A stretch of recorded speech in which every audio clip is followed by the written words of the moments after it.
एक और दरिया का सामना था मुनीर मुझको। एक दरिया के पार उतरा तो मैंने देखा।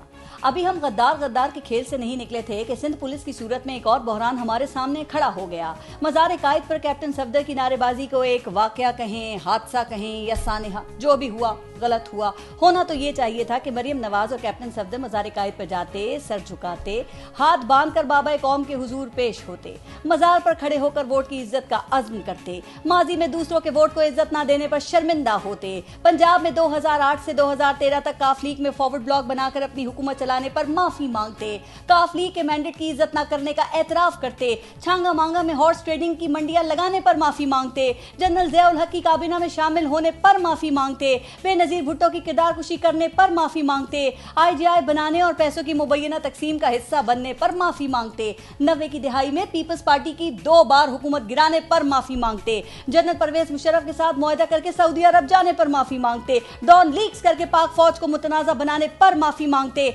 अदलिया के जजेस की पगड़ियां उछालने पर माफी मांगते और मुस्तकबिल में इक्तदार के लिए कोई डील न करने का अज़्म करते और खामोशी से वापस आ जाते। लेकिन उन्होंने ऐसा नहीं किया। उन्होंने होश के बजाय जोश से काम लिया और मज़ार-ए-कायद को इज्जत ना देकर गलत किया। इसी तरह सिंध पुलिस ने फौरी कार्रवाई ना करके गलत किया।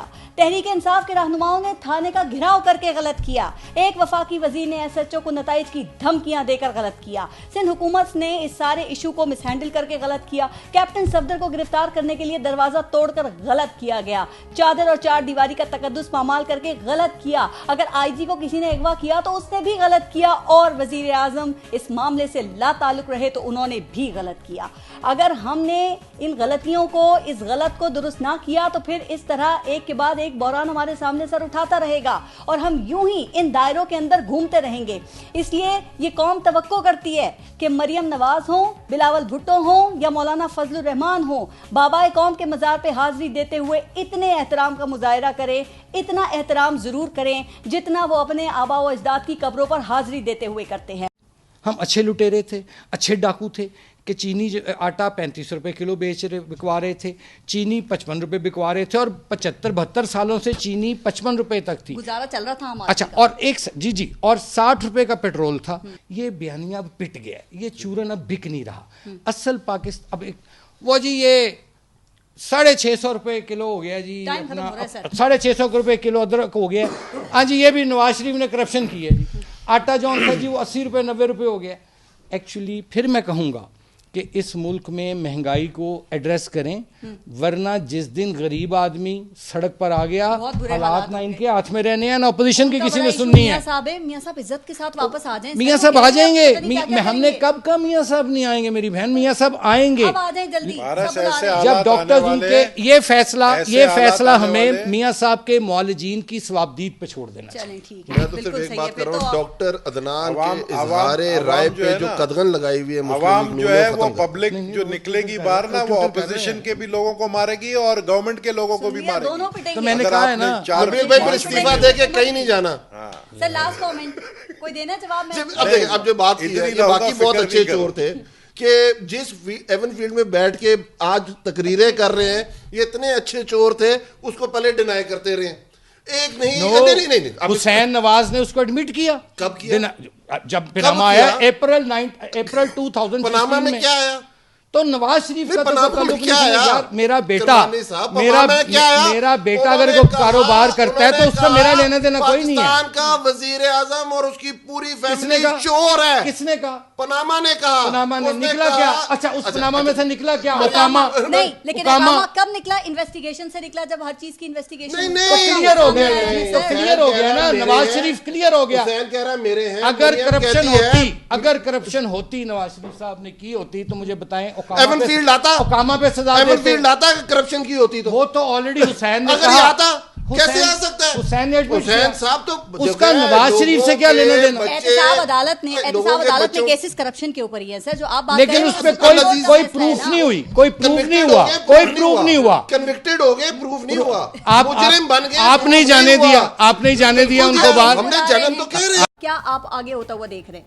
सबसे इम्पोर्टेंट तो यही है कि किसी तरह जो है आवाम को बेवकूफ़ बनाया जाए और आवाम को ये बताया जाए कि नवाज शरीफ को मोस्ट करप्ट पर्सन शो करके और नवाज शरीफ को वापस लाना है, जबकि आवाम अच्छी तरह जानती है कि खुद प्राइम मिनिस्टर साहब ने प्लेन में खुद बिठाया है, नवाज शरीफ को खुद भेजा है, खुद उन्होंने जो है उनके साथियों ने मशवरा दिया कि जान छोड़ा इसको भेज दो बाहर, उन्होंने खुद भेजा है। और अब ये ड्रामा कर रहे हैं मैं लेकर आऊँगा।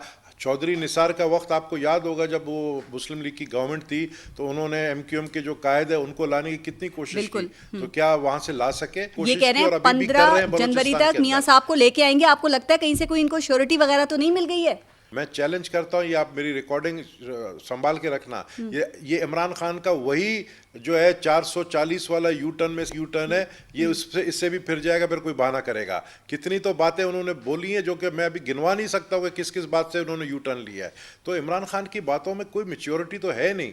अब उसको अभी देखें, बात वही आप वाली बात है, महंगाई इतनी ज्यादा बढ़ गई है, लोग इतने परेशान हैं। आपने पहले कह दिया गैस नहीं होगा, हम तो कराची वाले फिर भी बर्दाश्त कर लेंगे, इतनी सर्दी नहीं होगी। जो ये सर्द इलाके हैं, खासकर इस्लामाबाद और ऊपर नॉर्दर्न एरियाज, ये किस तरह सर्वाइव करेंगे? मुझे पता है आपने पहले कह दिया गैस नहीं होगा। इमरान खान प्राइम मिनिस्टर है भाई, ये यूं कर रहा है जैसा कोई सुल्तान राय कर रहा है।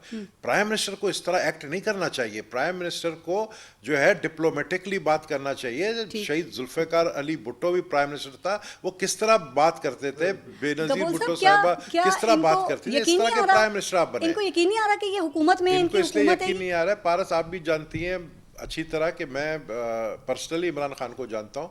इमरान खान जो है ना बहुत जल्दी लोगों की बातों में आ जाता है। इमरान खान को 2013 में ये एश्योरेंस मिली थी, पता नहीं जहाँ से भी मिली थी, अब ये नहीं पूछना कहाँ से, लेकिन उनको 2013 में प्राइम मिनिस्टर 2013 में बन रहा था वो।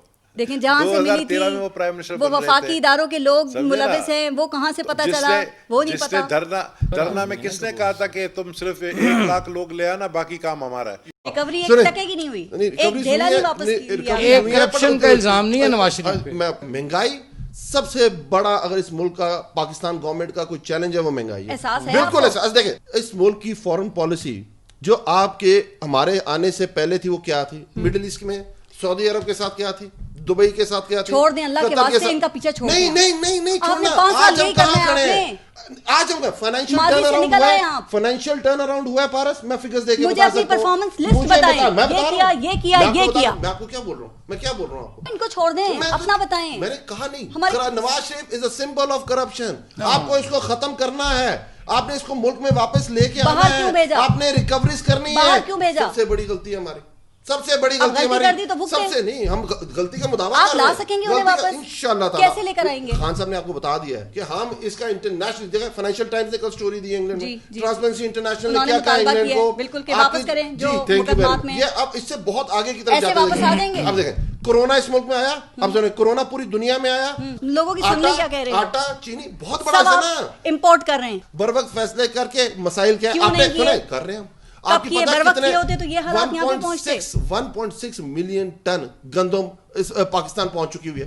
सिंध ने 16 अक्टूबर को कंफर्म किया था। ज़राई मुल्क इंपोर्ट कर रहे हैं, जो अपनी थी वो एक्सपोर्ट कर दी सारी। कितने शर्म की बात है, और इतने शर्म की कि आप सोच नहीं सकते। लेकिन हमें नहीं आती। आप ये कह रही हैं कि 1 साल पहले ये गंदम क्रॉप आया था, थर्ड टाइम आना है, मेरे सुनते जाइए। आप ये कह रही हैं कि हमारी जो पॉलिसी है एग्रीकल्चर के बारे में वो फेल है और हमें शर्म है।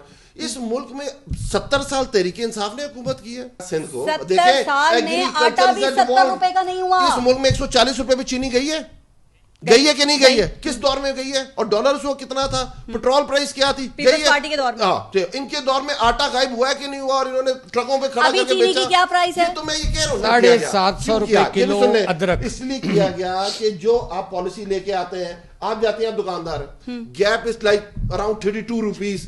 आपको पता है कि आप 5 किलो प्राइस में आपको 250-300 रुपए की बचत हो जाएगी एक आम दुकानदार को। आवाम रिक्वेस्ट करती है नोटिस ना लेना किसी चीज के ऊपर। आप देखें, आप मुझसे ये पूछें क्या ये जो फूड इन्फ्लेशन है कब तक खत्म होगी? मैं आपको टाइमलाइंस दूं ताकि आप पता चले कि हम आगे की तरफ काम करें। टाइमलाइंस तो आपने हुकूमत में आने से पहले भी नहीं थी, एक को नहीं मीट किया आपने। अगर नहीं मीट, बहुत सारी जगह मीट हुई, बहुत सारी जगह मीट नहीं हुई, बहुत सारी जगह मीट हुई, बहुत सारी जगह मीट नहीं हुई।